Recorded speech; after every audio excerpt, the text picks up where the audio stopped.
autores y conceptos y enfoques. A partir precisamente de esa problemática, ¿no? Es que he formado, ¿no? He tratado como de construir algunos principios, algunos modelos, algunos esquemas que nos puedan dar lugar a esto que yo llamo criminología contemporánea, ¿no? Un poco separándola de la criminología tradicional o de la criminología moderna, tanto en su perspectiva positivista y teológica como en su perspectiva crítica, ¿no? Digamos que es un salto más allá de estas grandes posturas y grandes enseñanzas que sin duda tenemos que tomar en cuenta para construir un modelo sólido, consolidado, que nos permita de alguna forma mirar, ¿no? ¿A qué le llamamos esto que es la criminología? Eso por un lado, ¿no? Digamos que esa fue como una de las razones de por qué incursionar en este proyecto de hacer más que historia de la criminología, hacer un modelo, ¿no? Teórico, metodológico, para el abordaje de las violencias contemporáneas. Y por otro lado también, otra de las razones que incidió en que yo me ocupara de este tema es que la criminología hoy en día se ha convertido en una técnica. La criminología en México, en nuestro país y en gran parte de la región latinoamericana se ha convertido en una técnica más que en una ciencia. Esta idea de resolver problemáticas, de describir problemáticas, es a lo que se dedica ahora la criminología, sin hacer una reflexión honda, una reflexión profunda sobre cuál es la esencia de la criminología, teórica y metodológicamente hablando. Cuando uno se mete a las conferencias de los criminólogos, de las criminólogas, pues uno llega en un momento en el que no se sabe bien a ciencia cierta, digamos, cuál es el aporte del criminólogo respecto a cierto fenómeno. Hablan de criminología del feminicidio, ¿no? O análisis criminológico de la violencia sexual, ¿no? Terminan, digo yo siempre, por respirar o por hacer visible su formación inicial. Si es que la hay, porque digamos que la criminología, como ustedes saben, pues es una licenciatura, ¿no? En otros países tú estudias, no sé, psicología o sociología y después te especializas en criminología. Acá en México, como ustedes saben, pues desde hace prácticamente más de 10 años, 15, 20 años, que existe la licenciatura en criminología. Pero aún así, cuando quien expone eh, estos temas o estas conferencias, estas pláticas, aun cuando tiene esa formación criminológica, me parece que al final, ¿no? Termina precisamente dando un análisis, ya sea o psicológico del delito, del fenómeno, o ya sea un análisis sociológico o un análisis económico, o sea, depende mucho de los gustos o del conocimiento que se tenga, ¿no? Entonces no es muy claro, no es evidente si realmente la hay, ¿no? Es una pregunta que si hay o no un marco, una base que nos permita decir, bueno, el análisis criminológico se distingue del análisis sociológico, del análisis psicológico, del análisis económico, etcétera, ¿no? Entonces, esas dos razones de alguna forma me han hecho que yo tome, como les decía, desde hace algunos años, pues este proyecto, ¿no? De proponer, digamos que puedo estar equivocado, puedo decir tonterías, ¿no? Seguramente las hago, pero el punto es innovar, el punto es atrevernos, el punto es hacer estos cambios, ¿no? Estas revoluciones dentro del los pensamientos criminológicos. Entonces les voy a compartir una imagen que está por aquí, que es una presentación. Ahí está, ¿no? Ahí se ve ya, ahí está cargando. Ignorar. Gran parte de este proyecto, pues he tenido la fortuna de publicarlo, de hacerlo externo, de difundirlo. Hay 4 documentos en los que ustedes pueden, pues, analizar un poco esta visión muy particular que yo tengo de la criminología. Son 3 capítulos del libro y una especie como de opinión, ¿no? En la revista de Abogacía, una opinión virtual que está ahí en su página. Los otros 3 son 3 capítulos, ¿no? El primero de ellos fue este que se llama La investigación científica del INACIPE, su trascendencia en la procuración de justicia. Es un libro que, si no mal recuerdo, sale en 2019, 2020, y allí yo publiqué un capítulo que es el primer capítulo de ese libro, que coordina el doctor Eliseo, el doctor en criminalista, ¿no? Criminalística Eliseo. Se intitula ese capítulo Apuntes sobre la criminología contemporánea en México, así se intitula. Y de hecho, ese capítulo es derivado de 2 textos anteriores que se publicaron en INACIPE Opina, que era un apartado que tenía el Instituto Nacional de Ciencias Penales, donde nos invitaban a los asistentes y a los investigadores a publicar nuestras ideas, nuestras pequeñas reflexiones sobre distintas temáticas. En ese entonces salieron 2 textos, que aquí uno, y es el que constituye el primer capítulo.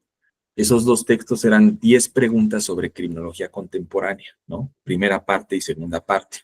Entonces, en este libro, digamos, los junto, ¿no? Como que los fortalezco y sale ya publicado este libro, ¿no? Este capítulo. Son, digamos, 20 preguntas, ¿no? Está como estructurado en forma de preguntas y respuestas respecto a lo que es la criminología, ¿no? En ese sentido, por ejemplo, la primer parte, ¿no? Tiene que ver con cuáles son las diferencias entre la criminología, la criminalística y el derecho penal, que, como ustedes saben, pues sigue siendo un tema vigente, a pesar de que quienes nos dedicamos a esto, a veces no tanto, sabemos las diferencias entre criminología, criminalística y derecho penal. Pues es frecuente, ¿no? Que se confundan, es frecuente que no se sepa bien a bien las diferencias, las características que sí a lo mejor pueden unir de alguna forma en algún momento, pero hay otras que... Entonces ese es el primer elemento, ¿no? Que, digamos, yo creo que sería el primer paso, ¿no? El primer paso para intentar construir algo en criminología, pues es no confundirla con la criminalística, dejar de confundirla con la criminalística, ¿no? Mientras la criminalística está fundamentada principalmente en ciencias naturales, la criminología, por su parte, está fundamentalmente basada en ciencias sociales, sin duda. A pesar de que, digamos, en la historia puede observarse alguna intervención por ahí, por ejemplo, de la biología, ¿no?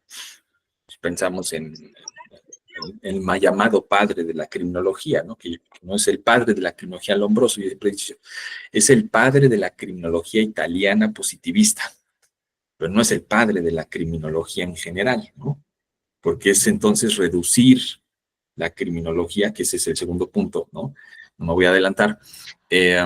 Entonces, fundamentalmente la criminología está basada en ciencias sociales. A pesar de que se puedan tomar los aportes de la biología o de la genética, recordemos que el delito, la violencia en este caso, es una categoría social, ¿sí? Eminentemente. es una categoría institucional, eminentemente social. Entonces, ese es el primer punto, ¿no? Como diferenciar tanto la criminología como la criminalística y el derecho penal en cuanto a su fundamento, filosofía, objetos y métodos, ¿no? Es un cuadrito que por ahí se integra en este texto. El segundo punto, fíjense, tiene que ver con una pregunta también importante que es criminología o criminologías, ¿sí?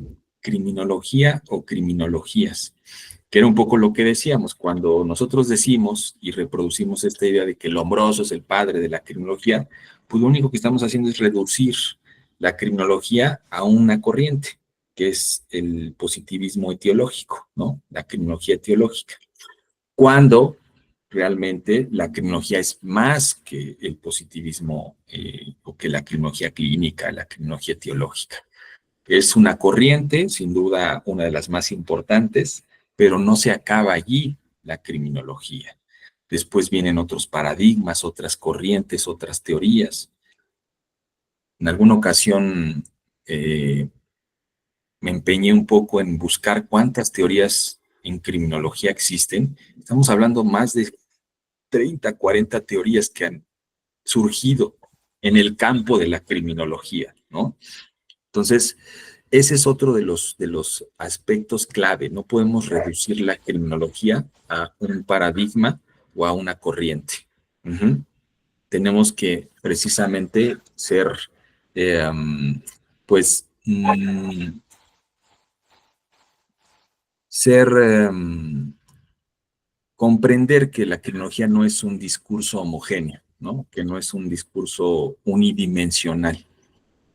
Y que incluso entre los discursos, ¿no? Incluso entre las corrientes existen disputas por explicar o por llegar a esa verdad, ¿no? Sobre el fenómeno delictivo, sobre el fenómeno criminal. Y muchas de esas disputas, ¿no? Son insalvables en ocasiones. Son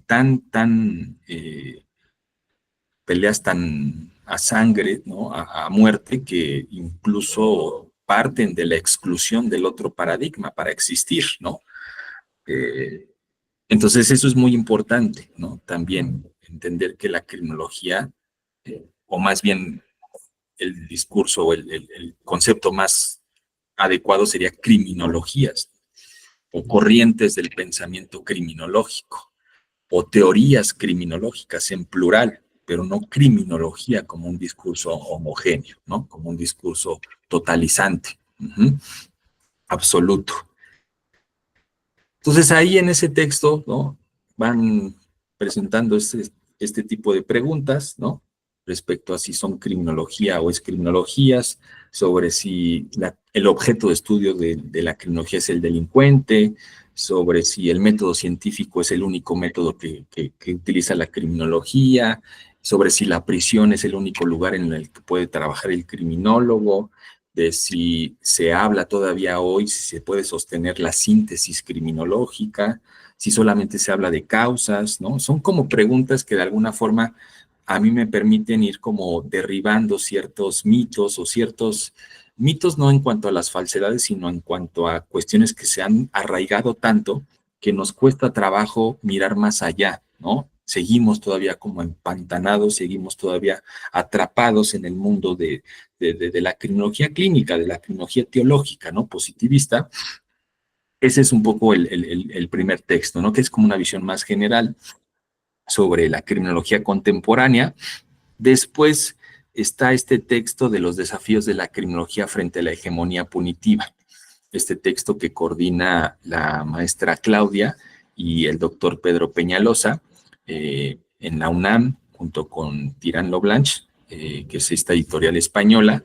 Allí yo escribo un capítulo, ¿no? Otro capítulo, eh, que se intitula Propuesta teórico-metodológica para el análisis de las violencias desde una criminología contemporánea, el caso del barrio Bravo de Tepito. Es parte, digamos, de mi tesis de doctorado, actualmente como decíamos en la nota curricular, Estoy haciendo el doctorado, ¿no? Candidato a doctor en sociología en la UNAM. Y la investigación tiene que ver con el barrio de Tepito, ¿no? Ese es otro texto del cual, pues, se derivan algunas enseñanzas o algunas reflexiones, ¿no? Sobre esta criminología contemporánea. De entrada, pues, es esta idea de aplicar la criminología, ¿no? Que parecería algo obvio, ¿no? Pero que volvemos a lo mismo, o sea, hacemos más historia de la criminología, ¿no? No aplicamos la criminología. Si ustedes ahorita se meten a Porrúa, se meten a las diferentes librerías, la mayor parte de los libros de criminología son sobre historia. No hay libros sobre una aplicación teórica, ¿no? Sobre una investigación de campo, sobre un fenómeno en particular, etcétera, ¿no? Entonces, de entrada, ¿no? Lo que yo intento es, si bien es cierto, el doctorado es en sociología, ¿no? Pues ahí trato como de meter mi cuchara, ¿no? Con la criminología y que me permita este doctorado, pues también, ¿no? Reflexionar y aportar a la parte criminológica, ¿no? Allí, en este texto, el primer punto, fíjense, se intitula, ¿no? ¿Por qué una criminología contemporánea? Y lo leo tácitamente, ¿no? Antes de la propuesta teórico-metodológica, se introducirá al estado actual del saber y al quehacer criminológico en México, que permita reconocer, más allá de la lucha de paradigmas y la fragmentación, la necesidad de construir una apuesta compleja, crítica, humanista, situada y acorde con el espíritu contemporáneo de derechos humanos. Si bien podría cuestionarse el porqué de otra criminología, cuando precisamente la fragmentación ha sido una de las razones del estado actual del saber, no se trata de reproducir aquel problema bien definido por estos autores, Erickson y Carrier, según el cual muchos criminólogos insisten en considerar que aquello que ellos hacen es lo más importante y valorable, mientras que los otros enfoques están agotados. Se pretende más bien analizar críticamente la historia de los pensamientos criminológicos y sociológicos para desde allí reconstruir una línea teórico-metodológica y coherente, en el análisis de las violencias, acorde con los tiempos contemporáneos y las realidades de nuestros contextos. Ejercicio analítico ausente o poco frecuente en nuestro país, donde la enseñanza criminológica repasa solo una parte de la historia y la práctica se reduce a la aplicación de los postulados clínicos actuariales dentro de la cárcel y recientemente de la empresa, ¿no? Entonces, allí en ese texto, lo que yo hago es un poco, en un primer momento, hacer una revisión, pero no histórica, digamos, ¿no? Como en el sentido menos o más peyorativo de la historia en cuanto a revisar el pasado, lo que decíamos, ¿no? Los autores, las teorías, los postulados, sino que trato de hacer una relación analítica, ¿no? De esos postulados para que a partir de allí podamos construir un modelo que se llama criminología contemporánea. Y es prácticamente hasta el final del texto donde yo empiezo a hablar de algunos principios, ¿no? Algunos principios de la criminología contemporánea. Déjame ver por aquí. Naturaleza humana. Principios de la criminología, ¿no? Son alrededor de tal vez 15 cuartillas, ¿no? Las que les dedico aquí a esta propuesta ya más en forma, ¿no? Les hablaba yo del libro de investigación científica del INACIPE, donde todavía había como mucha abstracción, había como ciertas líneas, ciertas formas, pero ya aquí ya empiezo yo a hablar de los principios de la criminología. A partir de una propuesta que hace Jock Jung en los años 80, él menciona 7 categorías, ¿no? A partir de las cuales se puede ir diferenciando un paradigma del otro, ¿no? Hace una revisión histórica del positivismo, del interaccionismo, del estructural funcionalismo, de la teoría de la atención, etcétera, etcétera, y utiliza estas 7 categorías que yo, digamos, tomo para precisamente hablar de las 7 o de los 6, 7 principios de la criminología contemporánea. Déjenme regresar aquí. El primer punto, ¿no? Tiene que ver con los aspectos ontológicos y epistemológicos, que eso también es fundamental, ¿no? No podemos hablar de teoría o de un modelo teórico sin tocar los aspectos ontológicos y epistemológicos a partir de los cuales vamos a construir nuestros postulados. Aquí lo que yo hago en este apartado, ¿no?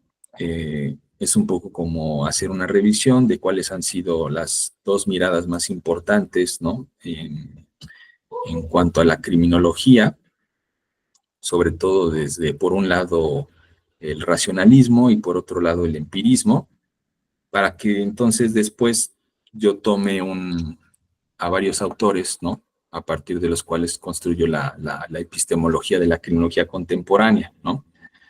A esa cuestión epistemológica, ¿no?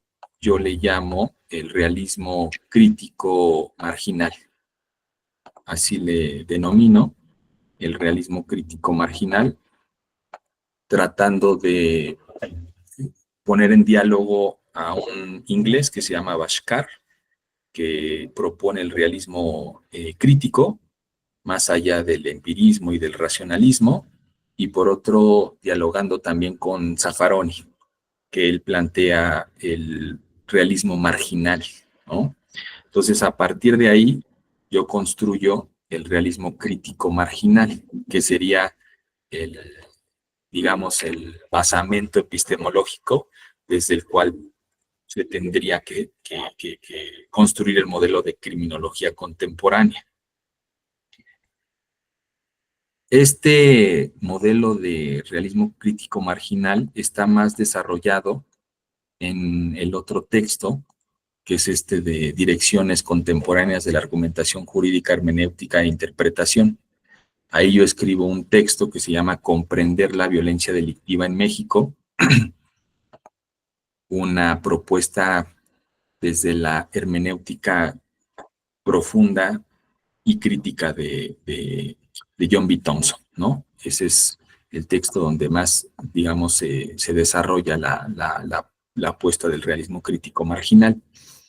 El realismo crítico de Bashkar nos dice que la realidad está condicionada por el conocimiento previo y que de alguna forma hay que tomar tanto del positivismo como de la hermenéutica, ¿no? Entonces, para el realismo crítico de Bashkar, la realidad está compuesta de 3 niveles. El empírico, que es lo que percibimos, digamos como lo superficial, lo actual, que tiene que ver con el tiempo y el espacio, y el real o el transfactual, que son las estructuras y los mecanismos causales. Entonces, de entrada ya nos da un modelo de cómo abordar los fenómenos delictivos, no solamente desde una dimensión, digamos, superficial, que es como casi siempre se hace, ¿no? Sino también pensar en que los fenómenos están situados en un tiempo y en un contexto en específico, ¿sí? Eso es muy importante para pensar una criminología desde México, ¿no? Desde nuestros márgenes, diría Zaffaroni, ¿no? Y es allí donde entra precisamente esta idea del realismo marginal de Zaffaroni.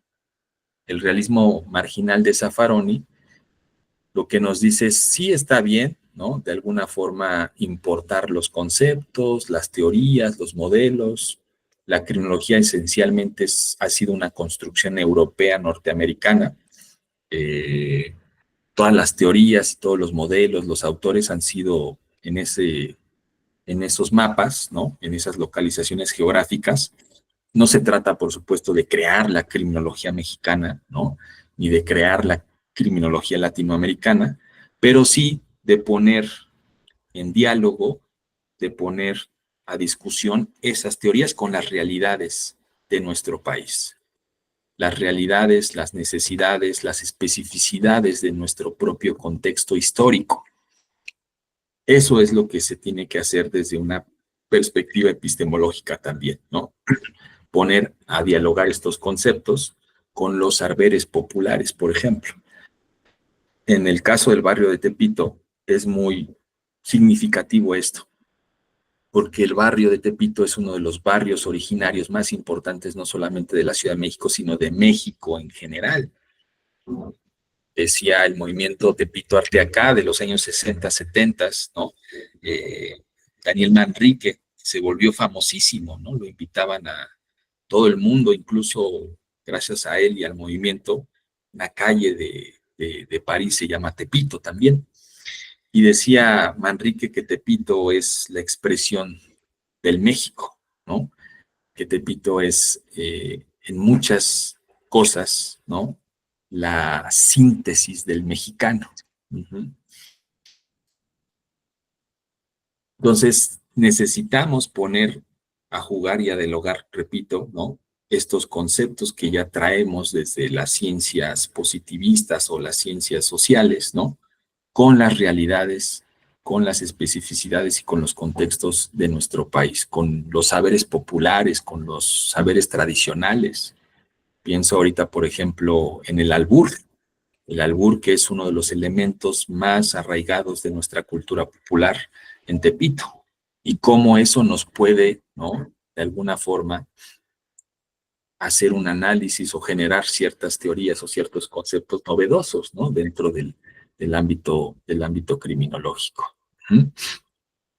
Después, el segundo punto es sobre la naturaleza humana y el orden social, ¿no? También son dos aspectos fundamentales de la criminología.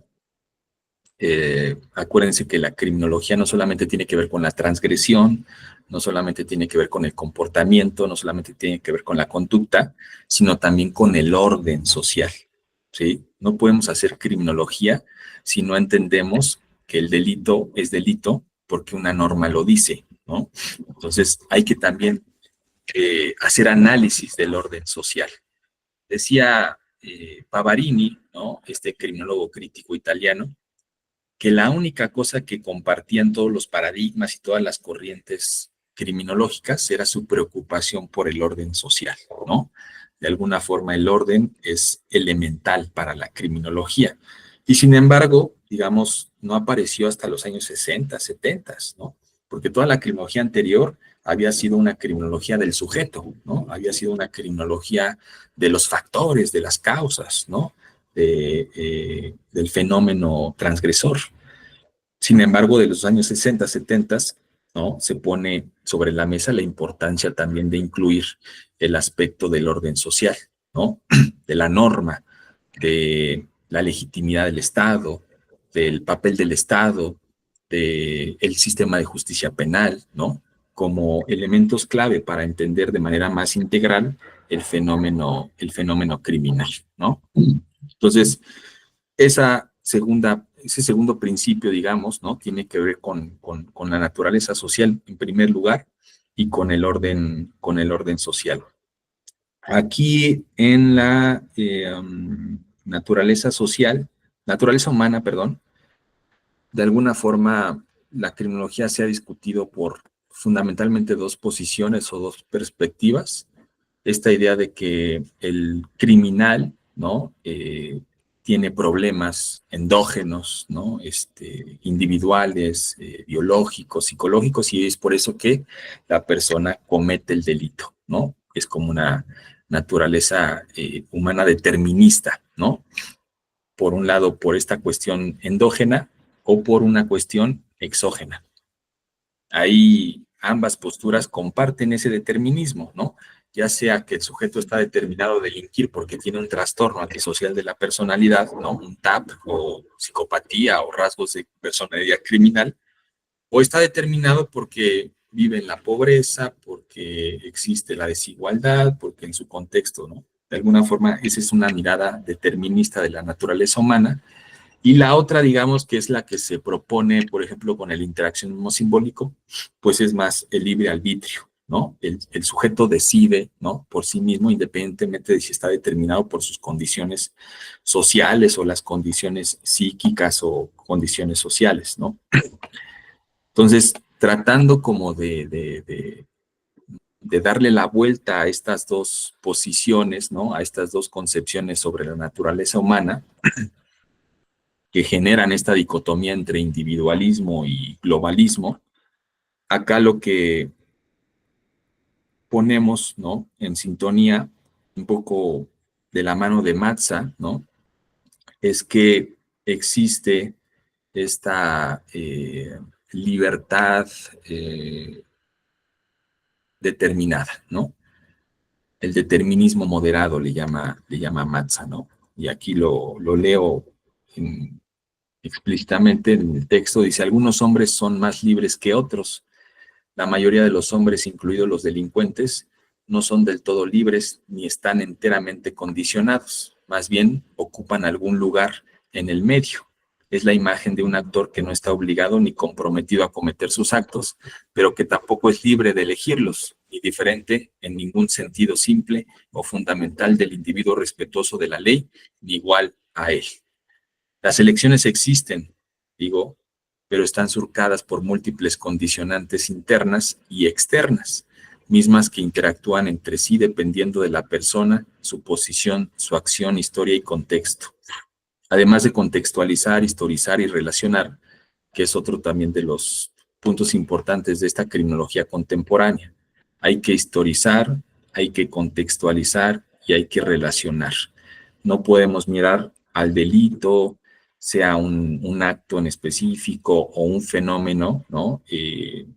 General, social, no lo podemos ver separado ni de su historia, ni de su contexto, ni de los demás elementos que de alguna forma le dan materialidad, ¿no? Entonces, además de contextualizar, historizar y relacionar, es importante no olvidar en un segundo momento que la transgresión no supone un acto cualquiera, pues cultural y políticamente implica el reconocimiento, cuestionamiento mismo de la cultura y del orden político en que se basan aquellas normas creadas, normas rotas, un acto límite, ¿no? Aquí es un poco también discutir, porque en su momento, con el interaccionismo simbólico sobre todo, se empezó a generar esta idea de que el delito es un acto cualquiera, como cualquier otro acto. Recuerdo ahorita, por ejemplo, a Sutherland, ¿no? Cuando decía, pues, delinquir es casi, casi como amarrarse las agujetas, ¿no? Por lo tanto, también está permeado por la interacción social, por el aprendizaje, así como aprendes a amarrarte las agujetas, pues así aprendes a ser delincuente. Yo digo que es un error esa concepción porque el delito no es un acto cualquiera, ¿no? No podemos negar que el delito trae consigo una serie de cuestiones morales, una serie de cuestiones eh, que hacen que el delito sea una conducta o un comportamiento especial. Eso no quiere decir que, obviamente, no se le apliquen las mismas reglas que a otros comportamientos. Pero además de esas reglas, habría que pensar en otras que son especialmente o específicas para el comportamiento, para el mundo criminal, ¿no? De allí que sea necesario rescatar el postulado de la criminología cultural, ¿no? Que es una de los modelos o de los esquemas más recientes, que incluyen, por ejemplo, la naturaleza sensual, la naturaleza visceral y corpórea del delito, el sentimiento de energía e intensidad, los sentimientos de descontento, la emoción, la indignación. Históricamente, casi siempre, desde el positivismo se ha entendido que el delito es producto de una vida trágica, pero también hoy sabemos que hay personas normales psicológicamente, psíquicamente, que matan, que descuartizan, que violan y que no necesariamente han vivido una vida de tragedia. Entonces, ahí esa naturaleza sensual, esa conducta, decíamos, ¿no? Ese acto límite que representa el delito también será importante entenderlo, ¿no? Independientemente de la racionalidad, independientemente de eso que decíamos de si está determinado o está pues libre, ¿no? En su momento. Y quisiera terminar con este esquema. Déjenme dejar de compartir. Incluso puede ser en el artículo.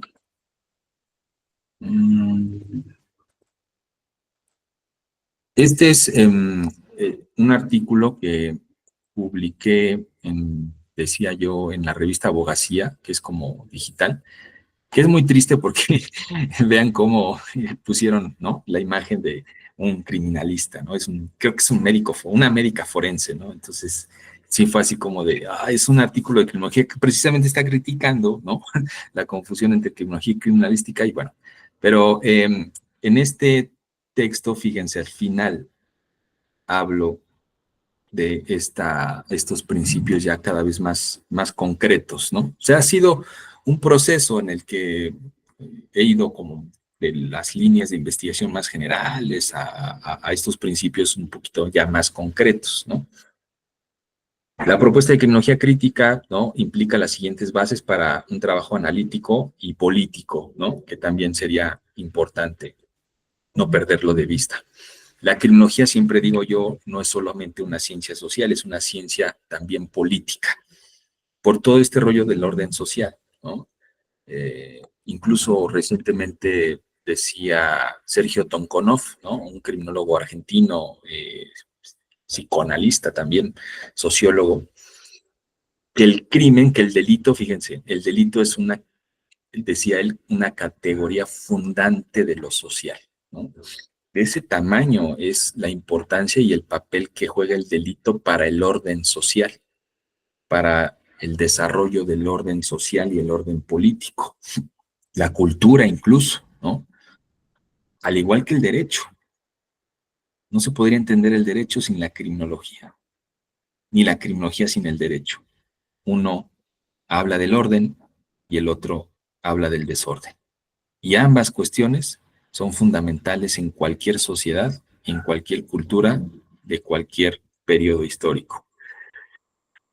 Entonces, son estos puntos, ¿no?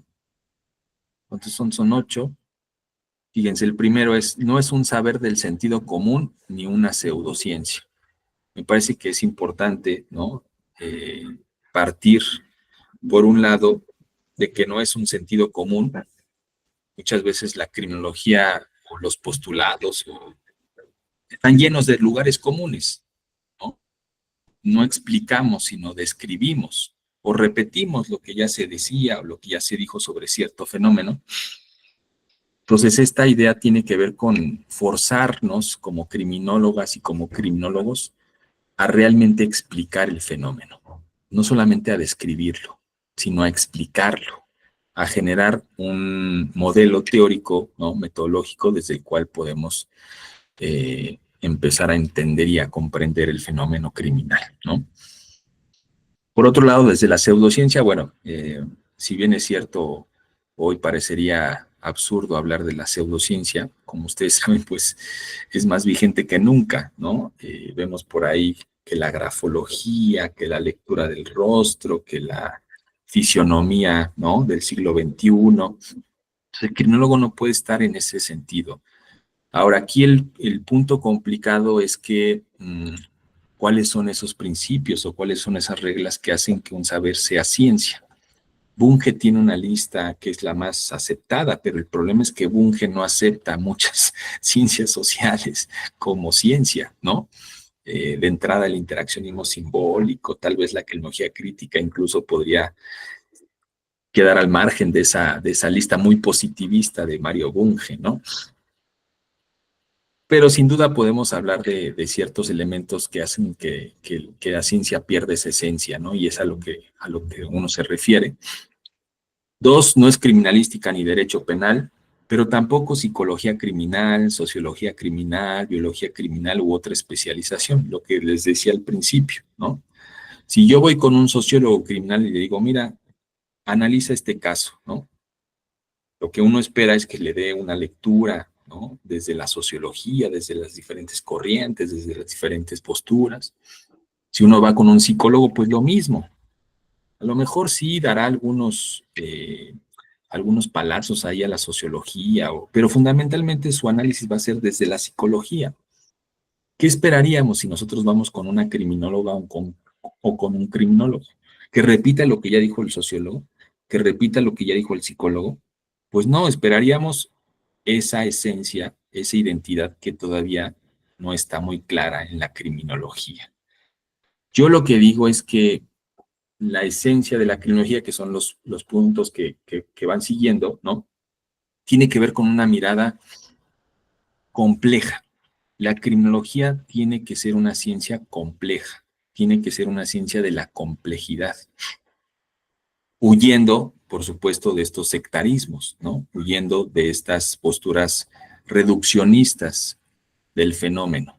Por eso es que uno de los puntos importantes, uno de los principios que viene después, que es déjenme ver, creo que es el 8, no, la 7, fíjense. La postura teórico-metodológica debe huir de los determinismos. La criminología es un saber de la complejidad antideterminista, sin que ello implique un relativismo absoluto. En consecuencia, el ejercicio de violencia directa o la práctica delictiva que implican un daño social serán comprendidas y explicadas en sus contextos históricos y relacionales de poder, agente, estructura, violencia, violencias y transgresión, prohibición, ¿no? Entonces, la criminología no puede terminar en un burdo determinismo, ¿no? Ya sea psicológico, económico, sociológico, el que ustedes quieran, ¿no? Y ese es el problema que ha habido históricamente con la criminología, ¿no? Cada teoría, cada corriente busca tener la verdad absoluta, ¿no? No, no, no es el trastorno antisocial, no es la economía, no es el poder, no es el... Y no salimos de ahí, ¿no? De estas pugnas, de estos barrios, diría Pámanes, ¿no? En su libro de Criminología Contemporánea, de estos barrios que construyen barreras entre sí y que no se comunican los unos a los otros, ¿no? Entonces, de alguna forma se intenta que la criminología sea una ciencia de la complejidad, ¿no? Fíjense, es un campo científico. Yo la verdad es que cada vez me convenzo más de que no es ni una ciencia ni una disciplina, sino es un campo. Es como una especie de un espacio en el que convergen diferentes disciplinas, ¿no? En el que convergen diversos saberes. Es un campo científico de la complejidad compuesto por diversas disciplinas de las ciencias sociales y políticas en un sentido inter y transdisciplinario. Yo creo que la criminología es un campo o debería de ser un campo transdisciplinario. El producto de las relaciones entre las ciencias de tipo transdisciplinario da como resultado la criminología. Y no al revés, no la criminología acudiendo a estos saberes. Yo le llamo a esto la criminalización de los saberes. La criminología criminaliza a los saberes, criminaliza a la psicología, criminaliza a la teoría política, criminaliza a la sociología y extrae de ellas lo que le conviene a manera de refutar la complejidad. Esta idea de la síntesis criminológica que yo he criticado siempre, que es un postulado que dice Manzanera, es fundamental en la criminología. No se puede hablar de la síntesis. Un saber hoy en pleno siglo XXI que sintetiza a la psicología, a la sociología, al trabajo social, es imposible. El resultado de eso es una visión criminalizante, una visión sesgada de la política, una visión sesgada de la sociología. Y eso es lo que uno encuentra cuando te adentras a los libros de criminología, a ver cómo en su momento se aplicó la sociología o la ciencia política o la economía, es una mala interpretación de esos grandes saberes como es la sociología o la ciencia política, ¿no? Estudia, fíjense, estudia los daños sociales. Ahí ese es otro de los principios, no los delitos, no las violencias, sino los daños sociales generados por estados, por empresas y o por personas. Ahí ampliamos un poco el parámetro, el radio, de no solamente pensar el delito o la violencia en términos individuales, en términos interpersonales, sino también otro tipo de violencias que están generando organizaciones como los estados o como las empresas. Sea a través de violencias, delitos o violaciones a derechos humanos, abordándolos de manera procesual y relacional. Observar el mundo social como un complejo relacional entre los sujetos sociales y sus prácticas y las estructuras sociales de poder en un contexto histórico concreto. Entonces es igual, ¿no? Trascender esta lucha entre la agencia y la estructura. No qué es la agencia, no qué es la estructura. En realidad es un mismo proceso. No podemos separarlo y el error ha sido que lo hemos separado, ¿no? Por ahí las teorías de la agencia, por acá las teorías de la estructura. No, es un mismo proceso y hay que entenderlo de manera procesual y relacional en un contexto histórico concreto. Uh-huh. 5. Su finalidad es comprender, explicar y disminuir dichos fenómenos y así proponer o modificar políticas, programas, proyectos, estrategias y acciones integrales e intersectoriales, ¿no? 6. La postura epistemológica, que era un poco lo que les comentaba, ¿no? Adoptar es la del realismo crítico de Bhaskar. Lo real está compuesto de 3 niveles, el empírico, lo actual y lo transfactual, y del realismo marginal de Zaffaroni y Soso. Nuestra realidad es periférica y marginal, y está enraizada en el largo colonialismo con sus efectos de dependencia, por lo que las teorías y categorías importadas deben ser criticadas y puestas en constante diálogo con las tradiciones del saber popular. 7. La postura teórico-metodológica debe huir de los determinismos, ¿no? Lo que ya mencionábamos. En consecuencia, el ejercicio de violencia directa o la práctica delictiva que implican un daño social serán comprendidas y explicadas en sus contextos históricos y relacionales. Eso es lo que nos ayuda a huir del determinismo. O sea, no es de que no pueda existir una conclusión o una explicación a cierto fenómeno. El problema es que queremos, ¿no? Construir visiones generalizables, ¿no? Estandarizadas para fenómenos similares o iguales en otros contextos. Cada fenómeno tiene que ser explicado en su contexto, en su momento, en su historia. Uh-huh. Eso que es fundamental en la sociología, que es el conocimiento situado, para la criminología no lo es, ¿no? Muchas de estas cosas, de alguna forma, han sido ya estudiadas y ya investigadas por la sociología o por otras ciencias sociales. Pero el problema es que aquí en criminología, ¿no? Nos ha costado mucho salirnos, les decía yo, ¿no? Desamarrarnos de esas cadenas que nos siguen. Y 8, la postura ético-política de la criminología contemporánea partirá de que la violencia y el delito no es el fin de la criminología. No hay explicaciones tautológicas que exigen más y mejor sistema penal. Por contradictorio que parezca, por paradójico que parezca, me parece que el delito ni la violencia es el fin de la criminología. No debiese ser el fin de la criminología. El delito y la violencia de alguna forma son síntomas de otras problemáticas. De allí que la criminología tiene que trascender, digamos, al nivel de seguridad y justicia en el que se encuentra.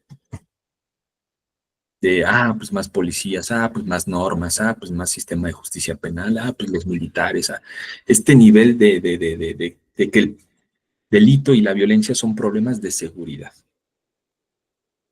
No, es un problema político, como decíamos. Entonces, de allí que su deconstrucción que ahí un poco yo juego con las palabras, ¿no? Yo digo que no por nada se llama criminología, ¿no? Si lo separamos es criminología, estudio no del crimen. Puede interpretarse como estudio no del crimen, develando más bien cómo dichas categorías de acusación social, como es la violencia o el delito, encubren, legitiman, cosifican, fragmentan otros procesos no criminales. Esto no quiere decir que no estudiemos los delitos. Será el punto de inicio, el punto de arranque, más no el punto de llegada. Y si ese es nuestro punto de llegada, es que todavía no hemos hecho una investigación profunda. Y al final dice, bueno, sirva el presente texto así, no solo como un acto conmemorativo de lo que ha sido la criminología, sino de lo que puede ser en tanto campo científico, interdisciplinario y contemporáneo, desde el cual comprendamos y detengamos nuestros tiempos violentos y reconstruyamos nuestros lugares donde se redistribuya la economía y se alcance el reconocimiento sociocultural y representación política de todas y todos, ¿no? Poco ahí parafraseando a estas tres justicias de Fraser, ¿no? La justicia eh, eh, económica, la justicia social y la justicia cultural, ¿no? Política. Hoy creo que estamos viviendo tiempos bastante complejos en cuanto a la violencia y la delincuencia y necesitamos un saber que sea muy inteligente respecto a cómo comprender lo que está sucediendo, en particular en México. Tenemos más de 100,000 desaparecidos, tenemos más de 500,000 homicidios dolosos. El delito hoy tiene que verse a nivel mundial incluso, ¿no? No es una cuestión de que solamente esté pasando en México. México ahorita tiene un papel dentro de la comunidad internacional. Y el crimen organizado pareciera una nueva forma de orden social que se está instaurando, no solamente en México, sino en todo el mundo.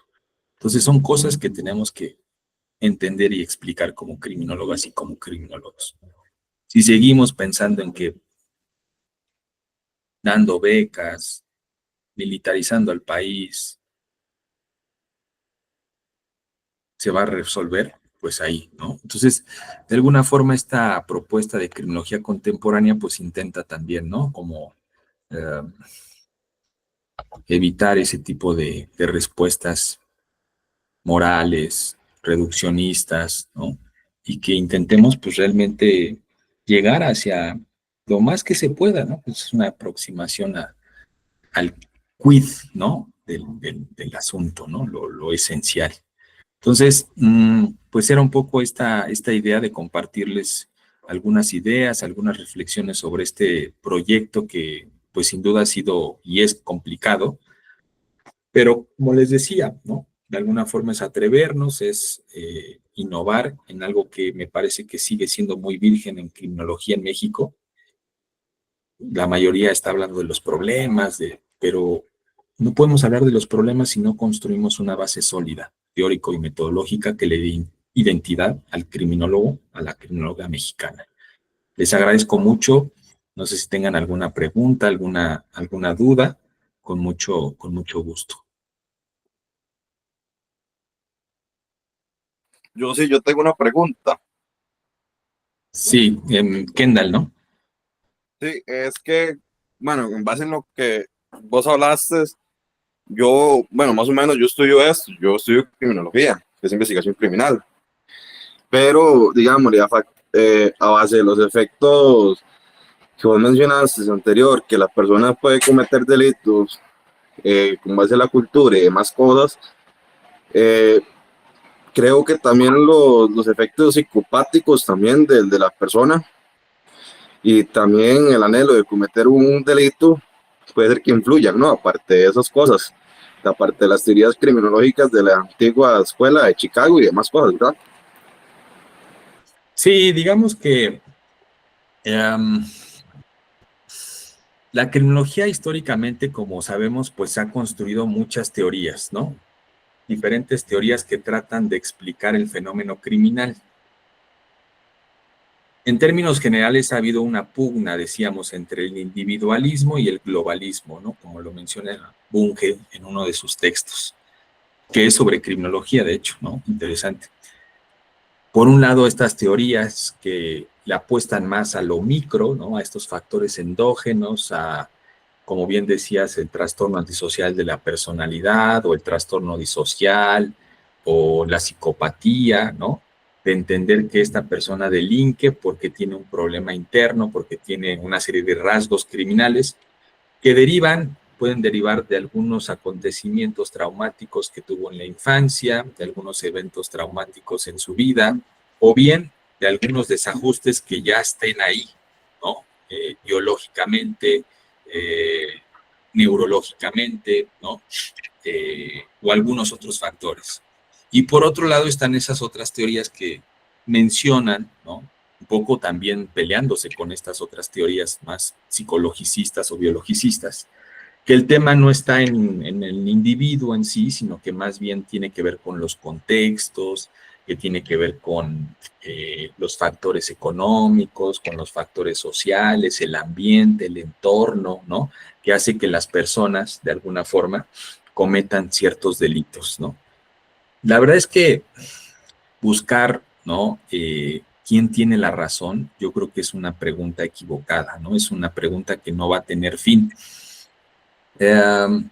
Lo que yo digo en esta propuesta, de alguna forma, es que hay que ver ambas posturas en un mismo caso, ¿no? O sea, porque es un proceso, es un proceso. Cuando alguien dice, no, pues es que esta persona se le diagnosticó, ¿no? Por ejemplo, ¿sí me ven ahí? Así, ¿verdad? Sí, sigo, como que me trabé ahí la imagen. Cuando dicen, no, esta persona se diagnosticó dentro de prisión con trastorno antisocial de la personalidad. Pero eso no quiere decir que sea el origen, no quiere decir que haya sido la causa que hizo que la persona delinquiera. El trastorno antisocial de la personalidad también pudo haber sido producto de ciertas condiciones sociales, de ciertas condiciones contextuales que vivió la persona y que ahora se expresan en este diagnóstico clínico, ¿no? Entonces, más que pelearnos por qué fue primero, es un proceso. Y es un proceso que seguramente la gente, dependiendo del crimen, de la persona, de la historia, vivirá de manera diferente. Y habrá que visibilizarlo en ese sentido. Pero siempre estar abiertos a esas dos posibilidades, no cerrarnos en que no solamente tiene que ver con una cuestión estructural o solamente tiene que ver con una cuestión de agencia, porque el ser humano por naturaleza tiene esas dos dimensiones, o sea, no podíamos pensar a alguien que no tenga, ¿no? Esa dimensión psicológica, biológica, o alguien que no sea social, ¿no? Que no tenga interacción, que no. Lo que dice Matza es cierto. Están presentes esos dos procesos, pero es diferente a cómo lo vive cada persona, dependiendo de su posición, dependiendo de su historia, de su contexto. Entonces, Alan, y disculpe, permiso. Ahí, bueno, de acuerdo con lo que dijiste, sí, estoy totalmente de acuerdo. Yo digo que también, digamos, un gran ejemplo de entender cosas así, hay una película mexicana que se grabó en Estados Unidos en una cárcel, o sea, hace muchos años atrás, que se llama Blood In and Blood Out, que se explica muy bien, digámosle, varias teorías y nos da, digámosle, como ejemplos de entender el efecto criminal de bandas criminales y demás cosas, pero no sé qué tal, digamos, la perspectiva suya con esa película. fíjate que no la he visto, ya tengo tarea, ¿no? Para ver esa película. Pero sí, de hecho, por ejemplo, ahorita me acordaba desde hace unos, ¿qué serán? 10 años que se están proponiendo lo que llaman las teorías integradoras, ¿no? Por ejemplo, está la del modelo de triple riesgo de Redondo, que es como de las más conocidas. Lo que él dice, bueno, no hay que explicar el fenómeno desde solo una teoría, desde solo un enfoque, sino más bien hay que generar una estructura, ¿no? En la cual se puedan integrar varias teorías, varias explicaciones, y de esa forma tener un conocimiento mucho más integral. Lo que él dice en su modelo de triple riesgo es que el delito, en general, la mayor parte de los delitos, son producto de tres mecanismos o tres factores: los personales, los sociales y los de oportunidad. Pero ahí yo tendría, el problema que yo tendría con el modelo de triple riesgo de Redondo es que es un modelo positivista. Es un modelo positivista, o sea, no, yo no le veo tanta innovación, ¿no? A las posturas eclécticas que ya se daban desde el siglo XIX, ¿no? Finales del siglo XIX, de que el delito es producto tanto de factores endógenos como de factores exógenos. No, ahí yo creo que es un poco lo que trato de hacer, es cómo integramos en una visión positivista a la crítica y a la interacción no simbólico. ¿Cómo le hacemos? Si es que se puede, ¿no? Y eso es un poco lo que trato de hacer, ¿no? Por eso la importancia que le doy al contexto, la importancia que le doy a la historia, la importancia que le doy al no determinismo, ¿no?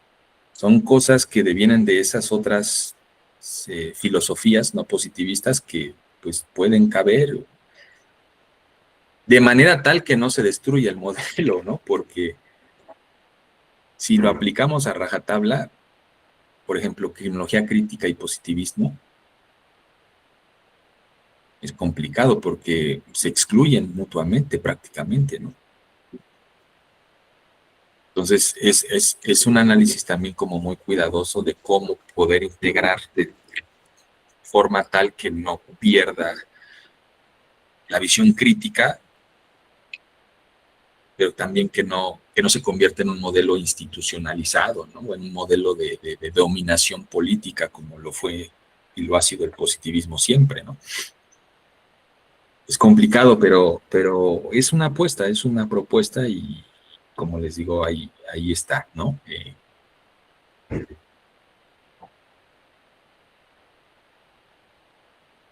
No sé si tengan alguna otra pregunta, alguna otra duda. Muchísimas gracias, Alan, por aclararme esas preguntas. No, ¿de qué? Y si puedes ahí en el chat, pon el título de la película para que sepamos ahí, nos echemos una Sí, claro. tardeada de... Voy a ponerlo aquí en el chat. Va, gracias.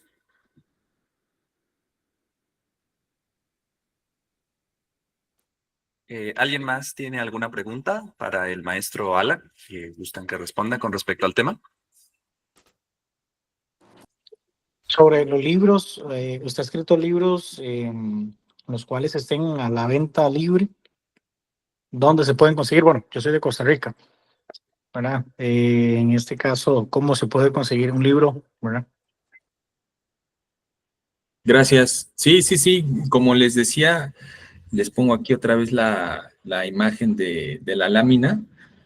Son estos 4 textos: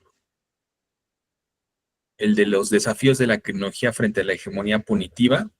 Ese lo puedes encontrar en la UNAM, lo puedes encontrar en Tirán Lo Blanche, ¿no? Me parece que está disponible tanto en físico como en digital. El de reflexiones en torno al Día de la Tecnología hacia la tecnología contemporánea, ese texto está libre, lo pónganle ahí así en el Google y les va a salir, ¿no? Está disponible, no está restringido, es como un documento de opinión. El que sigue, que es Direcciones Contemporáneas de la Argumentación Jurídica, Hermenéutica e Interpretación, donde escribo este texto de comprender la violencia delictiva, una propuesta desde el modelo crítico y hermenéutico de John B. Thompson. Ese también lo encuentran ya sea en la Universidad Autónoma de Querétaro, la UAC, o en Tirán Lo Blanche. Y finalmente el de la investigación científica del INACIPE, su trascendencia en la procuración de justicia. Ese libro lo pueden encontrar en Dijuris, así como se escucha, Dijuris, con J. Ellos son una distribuidora de libros especializados jurídicos y allí lo pueden encontrar, tanto físico, bueno, no sé si digital lo tengan, pero Tirano Blanche o Di Juris, ¿no? Son donde pueden encontrar los textos. Ok, gracias. ¿Puedes escribir tal vez los nombres de dónde se pueden localizar los libros, porfa, en chat? Va que va, Joseph. Gracias a ti. A ti las gracias.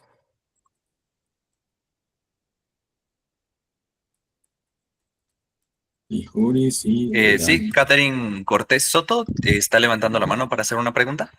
Sí, muy amable, muchas gracias. Bueno, primero que todo, un placer conocerle, Alan, colega, soy criminóloga Gracias. también. De hecho, bueno, acá de Costa Rica, soy profesora, soy docente en criminología y de hecho hay varios alumnos, qué bueno, ahí estoy viendo, Joseph es uno de ellos, Kendall, que ahora participó.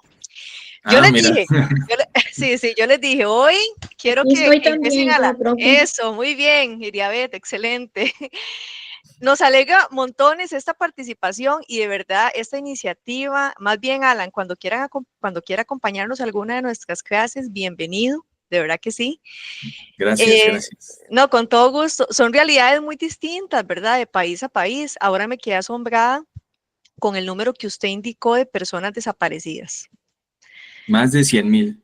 No, o sea, es increíble, más bien, bueno, mi respeto, no sé cómo lo maneja la policía, ¿verdad?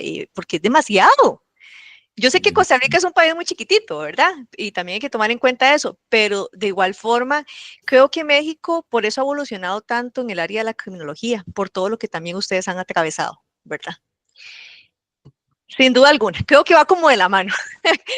Pero muy contenta, de verdad que ahí te estaba poniendo atención. Es bonito ver otro colega, ¿verdad? Con sus puntos de vista y demás. Y de verdad, te extiendo la invitación para cuando quieras acompañarnos. Sería un Sí, placer para muchas nosotros. gracias.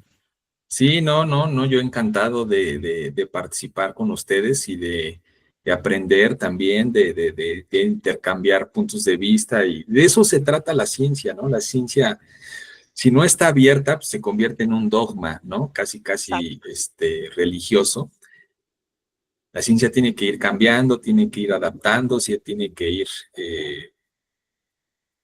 siendo enriquecida también por las realidades que se van viviendo, que se van presentando.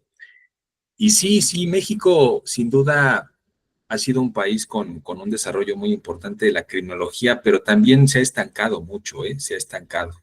¿En serio? Yo, sí, yo cuando hablo de la historia de la criminología, hablo, pues precisamente en este mismo texto, ¿no? Dejen que se comparta. Aquí yo hablo como un poco de la historia de la criminología en México, en este mismo artículo del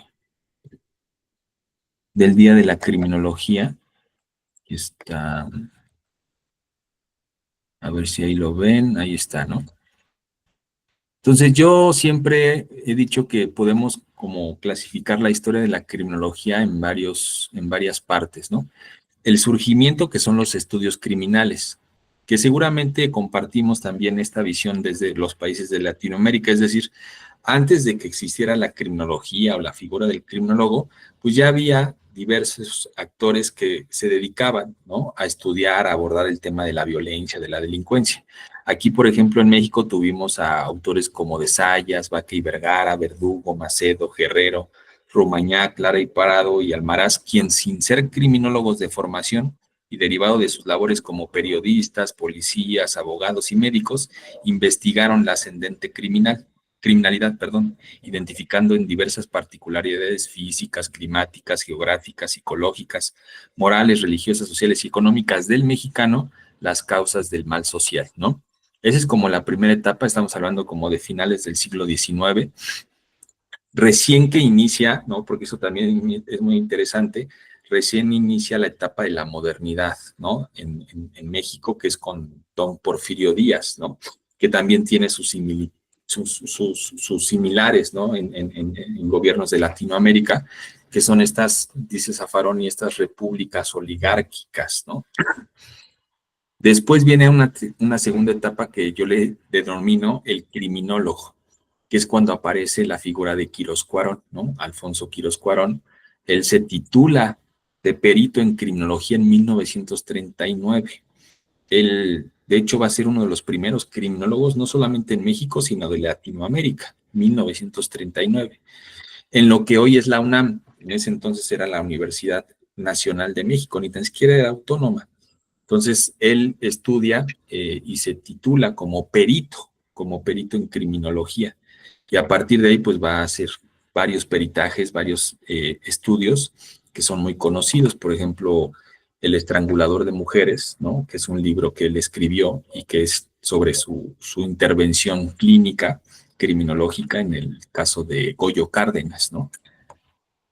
Después viene la etapa de la consolidación, que es en los años 70, que es cuando hay 2 que 3 fenómenos que ya apunto. Por un lado, se expide la Ley de Normas Mínimas sobre Readaptación de Sentenciados en el 71, que digamos, desde entonces se va a convertir como en el templo sagrado del criminólogo. ¿Dónde va a trabajar el criminólogo? Pues en las prisiones, ¿no? En lo que antes era el COC, ¿no? El Centro de Observación y Clasificación, haciendo análisis criminológico, síntesis criminológica, etcétera. Ese es un acontecimiento muy importante que le da auge ya profesional al criminólogo. Después, la creación de la licenciatura en la Universidad de Nuevo León en 1974. Y por otro lado, la maestría en criminología en el Instituto Nacional de Ciencias Penales en el 76. Y finalmente, otro acontecimiento que también va a consolidar a la criminología es el libro de Manzanera, que se publica por primera vez en 1976. Entonces, en esta época estamos hablando de la consolidación, del auge de la criminología. Pero después viene lo que yo le llamo la crisis, que es un poco lo que estamos viviendo ahora, ¿no? Crisis-revolución. En la actualidad y en un contexto bastante complejo de violencias, la criminología en México vive tiempos de claroscuros, ¿no? Si bien a nivel educativo cada vez hay más centros escolares que ofertan licenciaturas y posgrados en la materia, fíjate, pasamos de 3 en los años 90 a casi 500 en 2020. Hay un montón de escuelas que dan criminología. Más alumnos y más alumnas, de 13,000 en 2011 a casi 70,000 en 2022, por todo esto que decíamos. O sea, como México desde el 2006 empieza a vivir una etapa de violencia, lo que yo he dicho aquí, no en este texto, en otro libro, cada vez que hay una crisis social, hay violencia. Y cada vez que hay violencia, hay una especie, en México por lo menos, de aparición de la criminología, ¿no? O sea, la criminología es llamada al banquillo, ¿no? Digamos, para explícanos qué es lo que está pasando en nuestro país, ¿no? Entonces, cada vez que hay una crisis social, se observa cómo la criminología aumenta, ¿no? Cómo la criminología aparece y aparece. Y es así, desde el 2005, 2006, que vivimos en esta crisis de inseguridad, empezaron a crearse más escuelas, empezaron a los alumnos a estudiar cada vez más criminología, ¿no? Más asociaciones, ¿no? De 79 en 2011 a casi 400 en 2022. O sea, se ha convertido también en un negocio la criminología, ¿no? Dar cursos, dar conferencias, y sin tener un impacto o una intervención para resolver las problemáticas, ¿no? Pareciera que, como decía Marx, ¿no? Los beneficios del crimen. Si no hay crimen, pues no hay criminólogos, ni sistema penal, ¿no? Correcto. Sí, de hecho aquí en Costa Rica también, por dicha, ya se están, digamos, hay puestos de trabajo estatales y privados donde sí se está o sea, sí está la figura del criminólogo, sí la están tomando en cuenta. Entonces, qué bueno, ¿verdad? Porque, como dice usted, donde hay crimen, tienen que haber criminólogos, sin duda alguna, para poder analizar todo el fenómeno criminal. Y la criminología tiene que ir actualizándose. Actualizándose, así es. Sí, acá en México también, digamos que el nuevo sistema penal abrió muchas posibilidades. Entonces ahora, por ejemplo, hay muchas criminólogas y criminólogos trabajando en las empresas, hay muchas criminólogas y criminólogos trabajando en la seguridad pública, hay muchas criminólogas y criminólogos trabajando como peritos también, ya son pocos, pero ahí va, ¿no? Pero digamos que también como que se generó una crisis, ¿no? Una crisis respecto a, sobre todo al tema de lo que decíamos en la conferencia, ¿no? De que no existe un modelo teórico metodológico actual que soporte, ¿no? A la criminología. O sea, seguimos utilizando los aportes de hace de 150 años, 200 años, ¿no? Ujú. No hemos innovado, ¿no? Y menos para nuestras realidades, para nuestros países. Entonces, de alguna forma ahí se inserta, ¿no? Esta propuesta en este recorrido histórico. Qué bueno, sí, sí, sin quitarle mérito, le entiendo, ¿verdad? A esos precursores, pero sí tenemos que ir ya como adaptándolo más a nuestros tiempos, porque como usted indica, o sea, eran de 1900, o sea, ya 1800, ya va quedando ahí atrás, ese pensamiento positivista y demás. Sí, sí, sí, no, no, no, ya es caduco. Y no porque esté mal, simplemente las realidades van cambiando y en su momento, o sea, la idea del paradigma de Thomas Kuhn, ¿no? El paradigma llega a un momento en que se pone en crisis porque ya no puede explicar los fenómenos que se van presentando. Entonces, lo más Ujú, natural es que llegue otro paradigma, pero prácticamente desde la crítica, desde los años 80, no ha habido otro paradigma, no ha habido ujú. otro paradigma. Y si lo vemos en criminología, pues ha sido siempre el positivismo, porque la crítica, Ajá. digamos, no se ha aplicado, o sea, es más una postura dentro de la academia, ¿no? No se ha utilizado, ¿no? En el Estado, porque pues obviamente no se puede, ¿no? Porque imagínese, Alan, de aquí a 100 años, bueno, ya tal vez no estemos, ¿verdad? Pero ya no, ya estar hablando de César Lombroso con todo respeto, ¿verdad? De Rafael Garófalo y Enrico Ferri, ya tienen que haber otros. Ya ahí tal vez Otros, sí. mencionen a Alan García, ¿verdad? Sí, Y sus teorías Catherine Cortés. criminológicas. Catherine Cortés, y por qué no, ¿verdad? Joseph también. Sí, sí, eso tiene que ir evolucionando, sin duda alguna. Sí, tienen que ir evolucionando, pero pues ahí estamos, dando la lucha, ¿no? La lucha por... Sí, Joseph, Bueno, como dicen ustedes, en esta innovación es reemplazando o reforzando. reemplazando, reforzando. Um, Sería reforzando las teorías que ya existen, ¿verdad? sí, mira, a ver si todavía tenemos tiempo, sí, para nada más mostrar, a ver si por aquí está, justicia.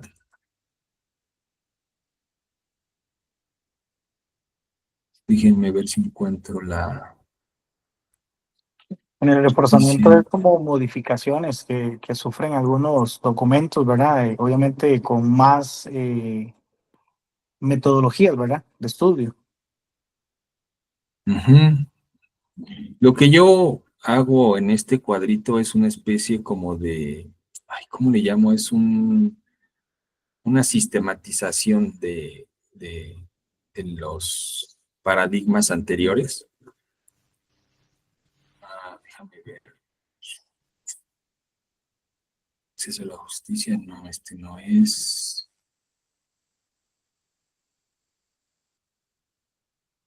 Es que con tantos documentos luego es imposible.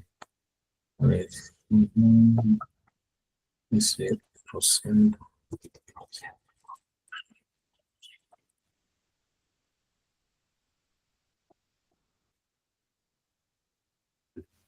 Espérenme un momento.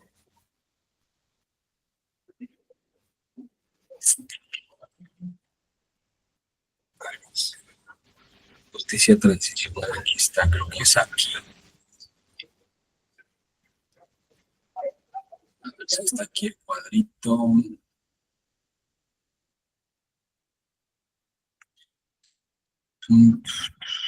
Aquí está.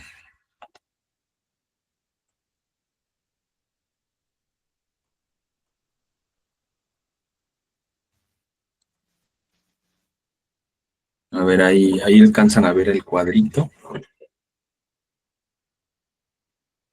Ahí está, ¿no?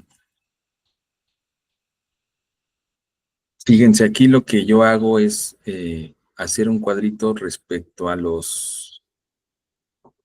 estas categorías que les decía yo, algunas de las categorías que propone Jung en ese texto,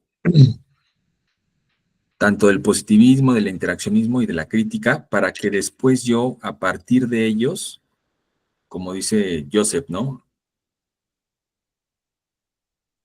Cómo era reemplazándolos, pero también a su vez Reemplazando y modificando. y modificando, ¿no? O sea, a partir de ellos, pero más allá de ellos, ¿no? A partir de ellos, pero más allá de ellos. Entonces, fíjense cómo la realidad, ¿no? El fin, el crimen, la visión, por ejemplo, la visión, ¿no? El positivismo pues era una visión individual, social, unidireccional, lineal. En el interaccionismo era una visión cultural, simbólica, y en la crítica es una visión material, estructural, ¿no? De los marcos políticos y económicos. De esta forma, la visión de la criminología contemporánea sería una dimensión histórica, relacional y crítica. Es decir, tratando de nuevamente partir de los anteriores, pero más allá de ellos. El más allá de ellos es una especie como de estructurar, ¿no? De articular, de relacionar ciertos aspectos para obtener como resultado una propuesta más integral, ¿no? Más compleja. Aquí, fíjense, explicar interdisciplinariamente la desviación como un proceso histórico, interpretativo e interconectado de las influencias entre la psicología social y la economía política de la reacción social, sobre la psicología social y la economía política del acto desviado. Eso es un poco también recuperar la teoría social plenamente de la desviación social. No sé si por ahí la ubican. En el libro de la nueva criminología de Jung, Paul Walton y Ian Taylor, hasta el final ellos proponen su teoría, le llaman así, teoría plenamente social de la desviación social. Casi no se conoce y es una mina de oro esa propuesta. Porque casi siempre dicen, no, la crítica nada más vino a criticar y no propuso nada. Pues sí propuso, poco, pero propuso, ¿no? Y son 5 cuartillitas ahí donde ellos hablan de que el estudio de la desviación tiene que hacerse en 3 dimensiones, respecto a la reacción social, al acto en sí mismo, ¿no? y al acto desviado. Y en los 2, además del acto desviado, habla de hacer una psicología social, como más a nivel micro, y una economía política, ¿no? A nivel macro, tanto de la reacción social como del acto desviado.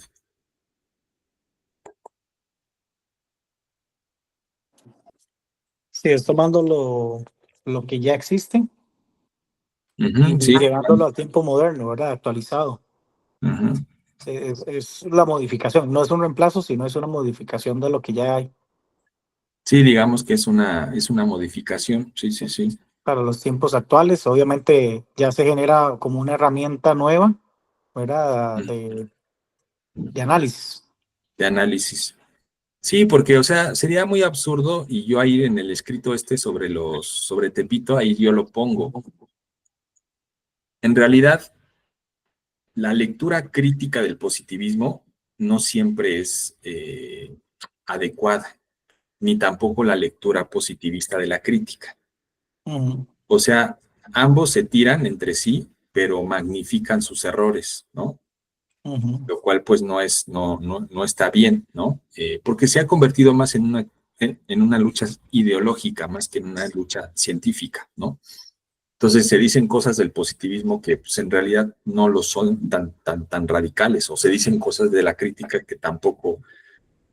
Entonces, digamos que todas están en una verdad, ¿no? Todas tienen su verdad, pero es una verdad parcial, ¿no? Es una complementación que hay que hacer. Hay que hacer una complementación, una sistematización, ¿no? Analítica de. Por ahí va más o menos la propuesta. Pues les agradezco mucho. Muchas gracias. Pues, no, a ustedes. Catherine, pues sí. Un gusto. Igualmente, un placer, muchas gracias. Ahí le puse el contacto en los mensajes, ¿verdad? Por correo electrónico y ahí estamos conversando. Sería de verdad un honor tenerle en alguna de las clases. Va. De una vez lo voy a copiar para Ok, que sí tengamos comunicación y podamos hacer algo. Sí, algo para la criminología al final es eso, ¿no? Trabajar para darle un lugar digno a la criminología. correcto, así es. Muchas gracias. No a ustedes. Profesora Catherine, muchas gracias. Con don gusto, don Claudio, sí. Qué bueno, me alegra tanto. Varios estudiantes por acá, qué bueno. Qué dicha. Es muy interesante el asunto. Hay algunas cosas que yo difiero, pero como yo no soy criminólogo, entonces me quedo callado. Don Claudio, disculpe, criminólogo en proceso, ya casi, ya No, casi. no, hay algunas cosas que me gustan. De hecho, viera dónde estoy en este momento. Con todo respeto, perdón. Estoy en San Gerardo de Rivas, donde se empieza a caminar para el Chirripó. Ok, mañana empezamos la caminata para hacer un trabajo y dichosamente obtuve internet aquí. Gracias. Dios me los bendiga a todos. No, al contrario. Bendiciones. Muchas gracias.